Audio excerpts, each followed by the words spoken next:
খুলনা ডুমুরিয়ায় মহান বিজয় দিবস উপলক্ষে চাকুন্দিয়া সবুজ সংঘ ক্লাবের আয়োজনে ডে নাইট শর্টপিচ ১৬ দলীয় নকআউট ক্রিকেট টুর্নামেন্ট অনুষ্ঠিত হয়েছে।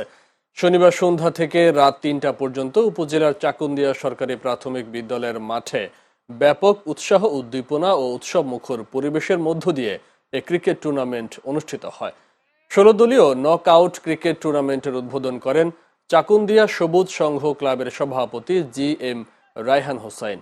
উপস্থিত ছিলেন চাকুন্দিয়া সবুজ সংঘ ক্লাবের উপদেষ্টা মণ্ডলীর সদস্য মুরাদ হোসেন, মিজানুর রহমান গাজী, জি.এম. শামীম হোসেন, প্রবীর ভদ্র, সাধারণ সম্পাদক ফিরোজ হোসেন সহ এলাকার গণ্যমান্য ব্যক্তিবর্গ।